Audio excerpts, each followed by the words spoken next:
Hello दोस्तों, कैसे हैं आप लोग। उम्मीद करते हैं कि आप लोग अच्छे होंगे। ठीक है, एक नई पहल स्टार्ट किए हैं और पहल का नाम है लुसेंट। ठीक है, लुसेंट में हम एशियन हिस्ट्री से स्टार्ट किए हैं। जो भी लड़का यहाँ से टॉपिक क्लियर करके जाता है तो ये आपको विश्वास दिलाते हैं कि आपको हद तक टॉपिक मेरे कंटेंट से मिलेगा एग्ज़ाम में। क्यों? क्योंकि हम जो कंटेंट उठा के यहाँ रखे हैं स्पेशली लुसेंट से ही रखे हैं, और लुसेंट का पूरा काछा हुआ एकदम मलाई है। ओके, और आपको विश्वास दिलाते हैं कि अगर आप यहाँ से पढ़ते हैं तो आपको लुसेंट पढ़ने की कोई ज़रूरत नहीं है, क्योंकि हम एक्स्ट्रा फैक्ट इसमें डाले हैं लुसेंट से बढ़ के। ओके, लुसेंट से तो मिलेगा ही, और प्लस एक्स्ट्रा मिलेगा आपको।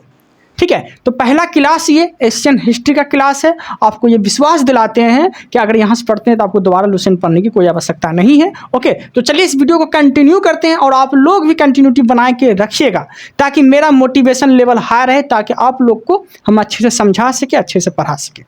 ओके, तो चलिए इस वीडियो को स्टार्ट करते हैं। देखिए, एशियन हिस्ट्री समझने का प्रयास करते हैं। पहला लेक्चर है ये, और ध्यान से समझिएगा। देखिए, इतिहास के जनक किसे बोले जाते हैं? तो वो बोले जाते हैं हेरोडोटस को।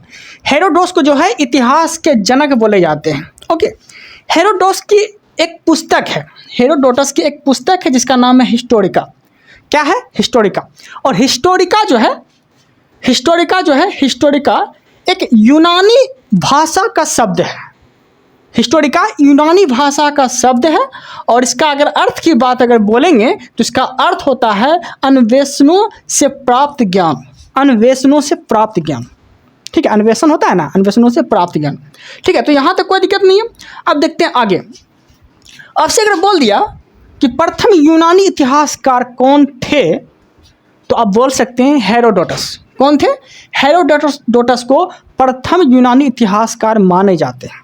ठीक है, तो ये चीज़ याद रखना है, क्योंकि इसी के द्वारा जो है इतिहास का खोज किया गया था।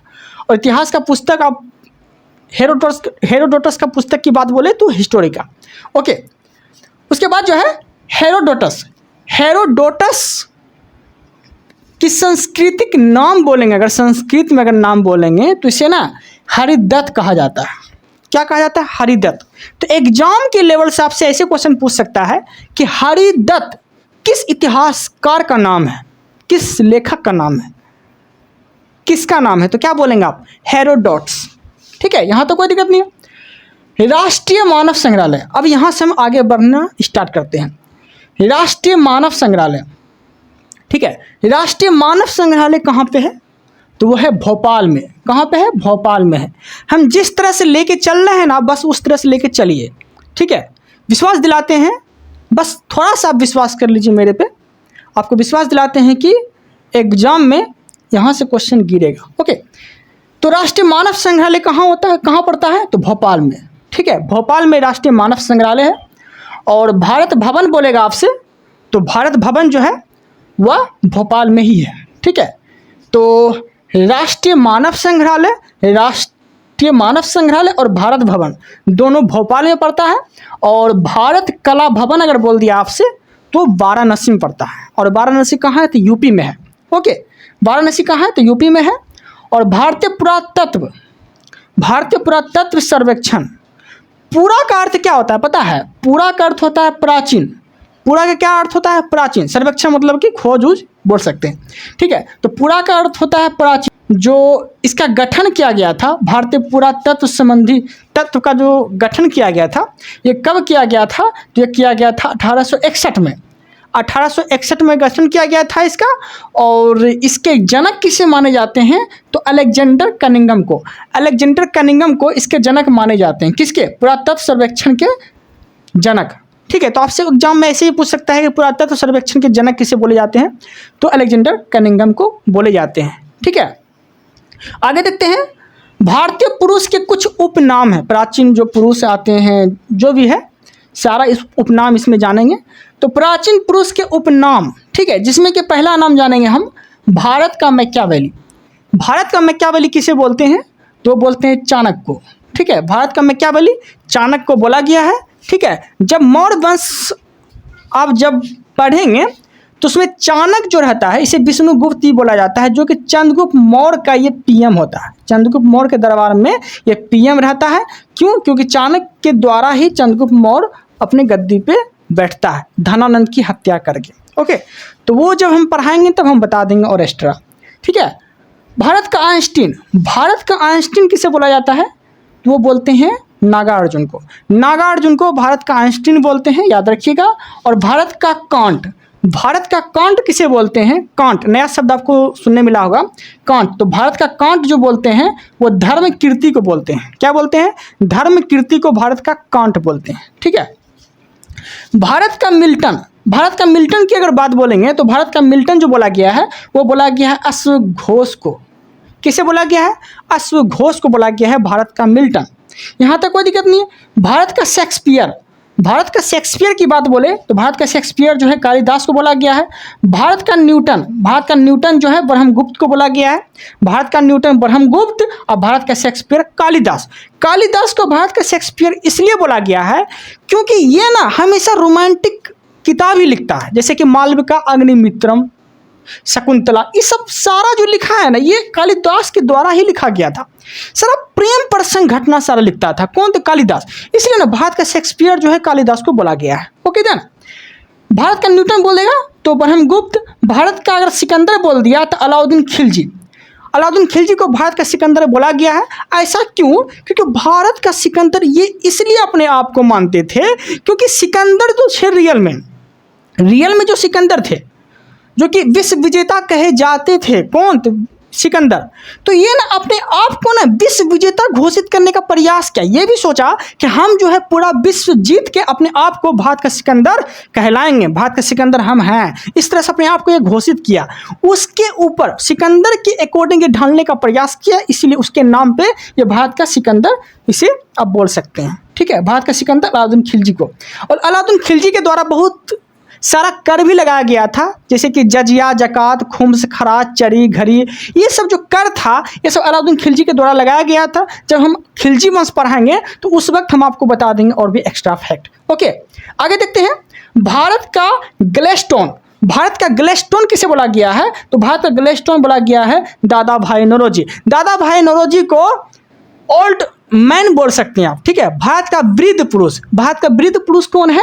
तो दादा भाई नौरोजी, जिसे आप क्या बोल सकते हैं? भारत का ग्लेस्टोन भी आप बोल सकते हैं। ओके देन, यहाँ तक कोई दिक्कत नहीं है। भारत का बिस्मार्क, भारत की बिस्मार्क की अगर बात बोलेंगे तो भारत का बिस्मार्क जो बोला गया है वो बोला गया है सरदार वल्लभ भाई पटेल को।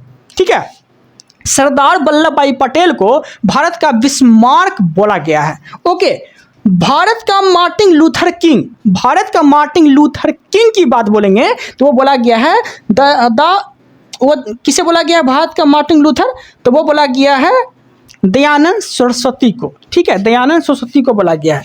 देखिए यहाँ पे ना गलत लिखा गया है। ओके, यहाँ हम सही कर देते हैं। यहाँ भारत का मार्टिन लूथर जो है दया राम सरस्वती को बोला गया है। ठीक है, भारत का मार्टिन लूथर किंग। तो उम्मीद है कि आप लोग को समझ में आ रहा होगा और आप लोग जो है नोट्स बनाने का प्रयास करिएगा। ठीक है, हम जो कंटेंट लेके आए हैं आपको विश्वास दिलाते एकदम गारंटी के साथ बोलते हैं। एग्जाम अगर मेरे कंटेंट से क्वेश्चन नहीं आया ना तो आप कमेंट में जाके मेरा आप बोलिएगा कि सर आप जो बोले वो नहीं आया, आपके बात का कोई वैल्यू नहीं है। हम विश्वास दिला रहे हैं ना। ठीक है, क्योंकि हम खुद आपके राह पे चल रहे हैं और आपको भी चलाने का प्रयास कर रहे हैं अपने राह पे। ठीक है, चलिए आगे देखते हैं।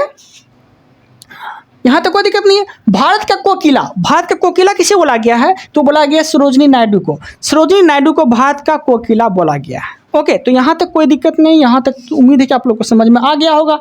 अब जो हम देखने वाले हैं वो देखने वाले हैं समय शब्दावली। समय शब्दावली, जैसे कि शताब्दी किसे बोलते हैं, प्लेटिनम जुबली किसे बोलते हैं, सारा इस शब्दावली में हम जानने वाले हैं। ठीक है, तो समझते हैं ध्यान से। जैसे कि पहले आपको देखने मिलेगा डिकेड, इंग्लिश में बोलते हैं डिकेड, जिसे बोलते हैं दशक। ठीक है, दशक आप किससे बोलते हैं? दशक मतलब 10, दशक मतलब 10, तो 10 ईयर को आप बोल सकते हैं दशक। क्या बोल सकते हैं? दशक। आगे है सिल्वर जुबली। सिल्वर जुबली आप किसे बोलेंगे? तो सिल्वर जुबली आप बोल सकते हैं 25 ईयर को। 25 ईयर को जो है सिल्वर जुबली का नाम दिया गया है। Okay then, ruby, ruby jubilee किसे बोलेंगे?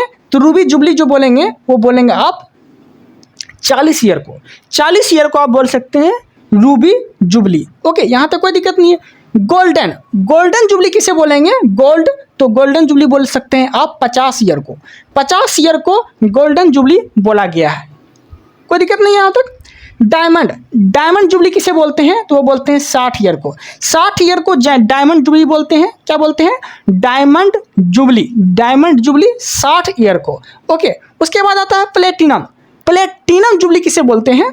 तो बोलते हैं 75 ईयर को, 75 ईयर को आप बोल सकते हैं platinum jubilee, platinum jubilee. Okay, आगे आता है सेंचुरी, सेंचुरी किसे बोलते हैं? तो 100 ईयर को आप सेंचुरी बोल सकते हैं, ठीक है, सेंचुरी 100 ईयर को आप सेंचुरी बोल सकते हैं। ओके, आगे आता है मिलीनियम, मिलीनियम, मिलीनियम किसे बोलते हैं? मिलीनियम जुबली बोल सकते हैं, मिलीनियम तो बोलते हैं 1000 ईयर को, 1000 ईयर को आप मिलीनियम बोल सकते हैं, 1000 ईयर को मिलीनियम आप बोल सकते हैं। ओके, आगे आता है ग्रेट जुबली, ग्रेट जुबली किसे बोलेंगे? तो बोल सकते हैं आप 2000 ईयर को, 2000 ईयर को ग्रेट जुबली बोल सकते हैं। एक बार फिर से रिकॉल करते हैं स्पीड में। ओके, डिकेड जिसे बोलते हैं दशक, दशक को 10 ईयर को डिकेड बोलते हैं, 25 ईयर को सिल्वर जुबली बोलते हैं, 40 ईयर को रूबी जुबली बोलते हैं, 50 ईयर को गोल्डन जुबली बोलते हैं, 60 ईयर को डायमंड जुबली बोलते हैं, 60 ईयर को डायमंड जुबली, 75 ईयर को प्लेटिनम जुबली, 100 ईयर को सेंचुरी, 1000 ईयर को मिलीनियम, 2000 ईयर को ग्रेट जुबली। ओके, यहाँ तक कोई दिक्कत नहीं है, आगे बढ़ते हैं। अब हम जानने वाले हैं पुरानों में युग, पुरानों में युग। एक्चुअली ये सब बेसिक है और कुछ कुछ एक्स्ट्रा चीज भी लेके चल रहे हैं। ओके, पुरानों में युग देख लेते हैं।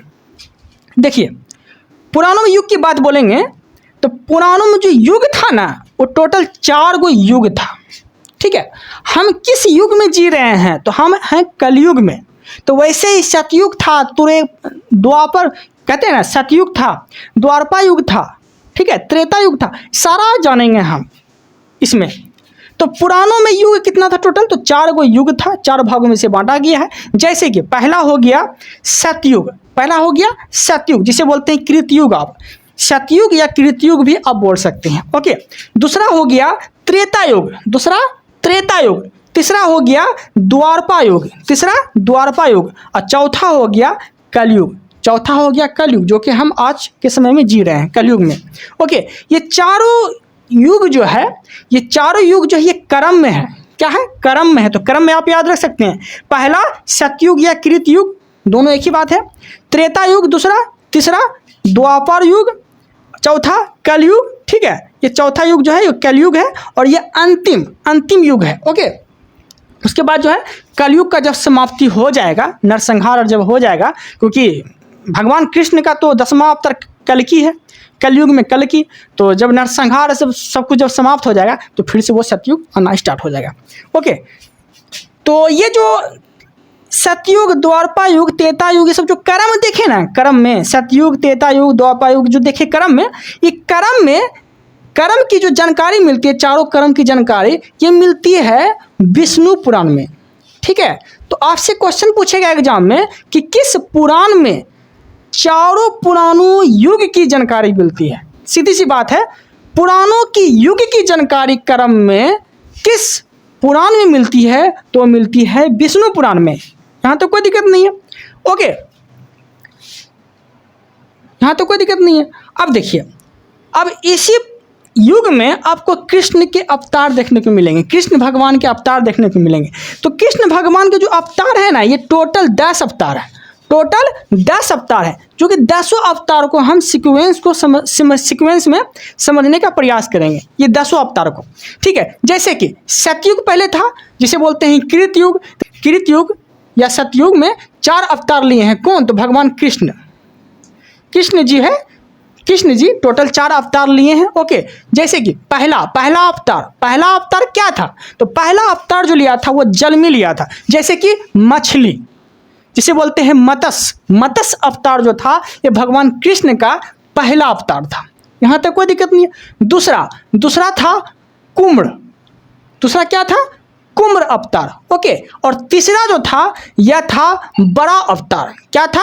बड़ा अवतार, जिसे आप बोलते हैं सुअर। ठीक, आप लोग को लग रहा होगा कि सुअर है कैसा, लेकिन नहीं, भगवान कृष्ण का ये अवतार है, जिसे हम लोग डायरेक्ट सुअर नहीं बोल सकते, लेकिन इसका मतलब यही निकल जाता है, बड़ा अवतार। ठीक है, बड़ा अवतार जैसे सुअर। ओके, चौथा आ जाता है नरसिंह अवतार। चौथा नरसिंह अवतार, और नरसिंह किसे बोलते हैं? तो पशु प्लस नर, पशु प्लस नर के मिलन को संयोजित करे को। ठीक है, मतलब दोनों मिलके नरसिंह अवतार जो लिए थे ये भगवान श्री कृष्ण लिए थे। ओके, तो सतयुग में 4 अवतार है। कौन कौन? तो मत्स्य, कुंभ, बड़ा, नरसिंह। अब देखिए 4 गो, तो टोटल 4 गो अवतार है। ओके, यहाँ तक कोई दिक्कत नहीं है। अब देखते हैं त्रेता युग। त्रेता युग में जो है भगवान कृष्ण के 3 अवतार थे। भगवान कृष्ण के 3 अवतार थे। ओके, पहला था 52 अवतार, जिसे बोलते हैं लघु मानव। लघु मानव, छोटा। ठीक है, छोटा। तो लघु मानव के जो अवतार थे वो किस युग में थे भगवान कृष्ण के? तो वो थे त्रेता युग में, जिसे बोलते हैं वामन अवतार। क्या बोलते हैं? वामन अवतार। ओके, तो क्वेश्चन आपसे कैसे पूछेगा? आपसे पूछेगा भगवान कृष्ण के 52 जो अवतार थे वो किस युग के थे? तो क्या बोलेंगे आप? तो आप बोल सकते हैं त्रेता युग के थे। और त्रेता युग में टोटल 3 गो अवतार लिए थे भगवान कृष्ण। पहला 52 अवतार, दूसरा परशुराम अवतार, जो कि परसा वाले राम को बोला जाता है परशुराम अवतार। जैसे कि आप लोग रामायण देखते होंगे, तो रामायण में जब भगवान राम जब धनुष तोड़ते हैं माँ सीता को अथी करने के लिए स्वयंवर में, तो धनुष जब तोड़ते हैं तो परशुराम एकदम बौखलाए हुए आते हैं। अब भगवान राम को पहचान नहीं पाते हैं परशुराम। तो लास्ट में जो है जब अवगत कराते हैं कि मैं तो आप ही का अवतार हूँ, मैं तो आप ही के अथी हूँ, मैं अगर राम हूँ तो आप क्या हैं? परशुराम हैं, परशु के राम। इस तरह से वो दिखाए थे। फिर परशुराम जो है अपने अंदर ध्यान केंद्रित करके पहचाने, तो पता चला कि ये तो भगवान है, ये तो भगवान राम है, जो कृष्ण का अवतार यही है। तब धीरे धीरे फिर इस तरह से हुआ था। ओके, तो आगे देखते हैं। उसके बाद जो है परशुराम, तो परशुराम दूसरा अवतार हो गया। पहला 52 अवतार, दूसरा परशुराम अवतार, और तीसरा जो है राम अवतार। ठीक है, आपसे क्वेश्चन पूछेगा कि भगवान कृष्ण जो है, भगवान कृष्ण के कौन से अवतार समुदाय के परिवार के साथ रहने वाले अवतार कहलाए? तो भगवान राम का अवतार, जो कृष्ण भगवान का ही अवतार है। ओके, तो राम का जो अवतार था ये समुदाय में समुदाय मतलब कि इंसान के साथ रहे थे भगवान। समुदाय के साथ रहे थे स्वयं आके भगवान। ठीक है, किस युग में? तो त्रेता युग में। तो ये क्वेश्चन आपसे ये भी पूछ सकता है। आगे देखते हैं द्वापरा युग। द्वापरा युग में भगवान कृष्ण के एक ही अवतार थे। ठीक है, जिसे बोला गया है कृष्ण, भगवान कृष्ण के एक ही अवतार थे। ठीक है, तो याद रखिएगा। और कृष्ण, राम, परशुराम सब एक ही हैं, याद रखिएगा, सिर्फ अवतार है, रूप बदला है। और लास्ट जो है वो है कलयुग। कलयुग में जो अवतार है भगवान कृष्ण के, विष्णु के, तो आप देख सकते हैं कल्कि। ओके, तो कल्कि जो अवतार हैं ये कलयुग में भगवान कृष्ण के, विष्णु के वो अंतिम अवतार है। ओके, तो यहाँ तक कोई दिक्कत नहीं। उम्मीद है कि आप लोगों को समझ में आ गया होगा। अच्छे से समझने का प्रयास करिएगा। ओके, सतयुग में 4 अवतार लिए थे। मत्स्य अवतार, कुंभ अवतार, 12 अवतार, नरसिंह अवतार, जिसे बोलते हैं नर प्लस पशु प्लस नर का मिश्रण, नरसिंह अवतार। त्रेता युग में 3 अवतार लिए थे, 52 अवतार, परशुराम अवतार, राम अवतार, 3 अवतार लिए थे। द्वापरा युग में एक ही अवतार लिए थे, जिसे बोला गया है कृष्ण अवतार, मतलब एक ही अवतार लिए थे। ओके, और कलयुग में जो है एक अवतार लिए हैं, जो कि ये अंतिम अवतार है, जिसे बोला गया है कल्कि। ठीक है, कल्कि भगवान कृष्ण के अवतार है। तो उम्मीद है कि आप लोग को समझ में आ गया होगा। अब जो है हम आगे देखते हैं। अच्छा, अब आगे बढ़ते हैं। देखिए, अब हम पढ़ने वाले हैं प्रमुख संवत।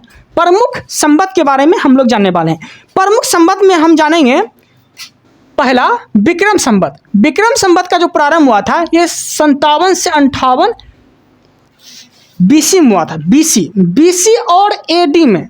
कभी फंसते नहीं है आप ना। देखिए, हम आपको बताते हैं। देखिए, 0 AC में ईसा मसीह का जन्म हुआ था। 0 AC में 0 से अगर इधर गया प्लस में तो ये हो गया AD। AD मतलब ईस्वी। एडी का मतलब हो गया ईस्वी, जिसे बोलते हैं एनो डोमिनी। इधर गया तो हो गया माइनस, मतलब पीछे जा रहा है, इसे बोलते हैं बीसी। बीसी मतलब before the Jesus Christ, Isa Masih के जन्म के पहले की बात बोली जा रही है, जिसे बोलते हैं हिंदी में ईसा पूर्व। तो इस तरह से आप समझ सकते हैं। ओके, तो विक्रम संवत का जो प्रारंभ हुआ था ये 57 से 58 ईसा पूर्व में हुआ था। ओके, और जिसे आप बोल सकते हैं मालवा संवत, क्या बोलते हैं, मालव संवत भी आप बोल सकते हैं विक्रम संवत को। ओके, अब देखिए 57 से 58 ईस्वी ये क्यों देता है, क्योंकि उज्जैन के एक स्थानीय राजा ने शकों को जब हराया था, उज्जैन के जब स्थानीय राजा जो थे ये जब शकों को हराया ना, तो ये डिसाइड नहीं हो पाया कि किस ईस्वी में ये हराया। ओके, तो इसलिए 57 से 58 दोनों देता है विक्रम संवत में। तो एग्जाम में दोनों में से एक ही ऑप्शन देगा, आप फंसिएगा नहीं। ओके, अब देखते हैं आगे। 527 BC, before the Jesus Christ, इसका अर्थ होता है पता ही होगा, ईसा मसीह के जन्म के पहले की बात। 527 में बीसी में महावीर संवत इसे बोला गया है। क्या बोलते हैं, महावीर संवत इसे बोला गया। ओके, उसके बाद जो है 544 में जो है बुद्ध संवत, 544 में बुद्ध संवत बोला गया है, मतलब बौद्ध धर्म से रिलेटिव बुद्ध संवत। उसके बाद जो है 3076 मतलब 376 कश्मीर में यह प्रारंभ हुआ था, जिसे बोलते हैं 376 सप्त ऋषि किसे बोलेंगे, 376 को सप्त ऋषि आप बोल सकते हैं। इसका प्रारंभ जो है कश्मीर से प्रारंभ हुआ था, ये चीज़ आपको याद रखना है। उसके बाद हम जानेंगे 302 में कली संवत इससे बोला गया है। 302 में कौन सी संवत, तो कली संवत, 302 में कली संवत इसे बोला गया है। और 78 बीसी में शक संवत का प्रारंभ हुआ था। 78 बीसी में शक संवत का प्रारंभ हुआ था, जिसे हम आज के युग में राष्ट्रीय पंचांग के नाम से भी जानते हैं। ठीक है, राष्ट्रीय पंचांग जो है शक संवत पे आधारित है, ये चीज़ आपको याद रखना है। ओके, और शक संवत का प्रारंभ हुआ क्यों था, क्योंकि कनिष्क ने राजरोहन जब अपना कराया था, राजरोहन जब राजगद्दी पे जब बैठा था, तो वही संवत को शक संवत के रूप में हम लोग मनाते हैं। ओके, जो कि राष्ट्रीय पंचांग के अनुसार जो है शक संवत पे ही आधारित है। ओके, आगे देखते हैं गुप्त संवत। गुप्त संवत का जो प्रारंभ हुआ था 319 से 320 में हुआ था, 319 से 320 में हुआ था। ओके, तो ये चीज़ याद रखिएगा। और ये गुप्त संवत का प्रारंभ क्यों हुआ था, क्योंकि गुप्त वंश के जो शासक थे ना, चंद्रगुप्त प्रथम, इसका राजरोहन इसी समय हुआ था, इसलिए हम लोग गुप्त संवत के रूप में मनाते हैं। ओके, आगे है 606 ईस्वी, जिसे बोलते हैं एडी। ओके, इसे हम क्या बोलते हैं, 606 ईस्वी को हर्ष संवत, क्या बोलते हैं, हर्ष संवत। ठीक है, यहाँ तो कोई दिक्कत नहीं है। और हर्ष संवत क्यों मनाते हैं, क्योंकि हर्षवर्धन जब राजगद्दी पे बैठा था ना, हर्षवर्धन जिस वक्त राजगद्दी पे बैठा था, तो उस दिन हम लोग मनाते हैं हर्ष संवत। और ये मनाते कब है, तो 606 ईस्वी में। ओके, आगे है 622 ईस्वी में हम लोग हिजरी संवत मनाते हैं। 622 में हिजरी संवत मनाते हैं। और हिजरी संवत क्यों मनाते हैं, क्योंकि मोहम्मद साहब जो थे ना, ये ना मक्का मदीना में जाके ये यात्रा किया था। मक्का मदीना में जाके जब यात्रा किया था, तो यात्रा के दौरान ये जो है हिजरी संवत का प्रारंभ कर दिया। कब किया था, तो 622 ईस्वी में। ओके, आगे देखते हैं, आगे है 1583 ईस्वी। 1583 में इलाही संवत का प्रारंभ हुआ था। 1583 में इलाही संवत का प्रारंभ हुआ था। और इलाही संवत जो है किसके द्वारा प्रारंभ किया गया था, तो ये किया गया था अकबर के द्वारा जो है इलाही संवत का प्रारंभ हुआ था। ये चीज़ आपको याद रखना है। ओके, और अकबर जो थे ये मुगल वंश से रिलेटिव रखते हैं। ओके, तो उम्मीद है कि आप लोग को ये कंटेंट समझ में आ गया होगा। कोई डाउट रहता है तो आप कमेंट कर सकते हैं।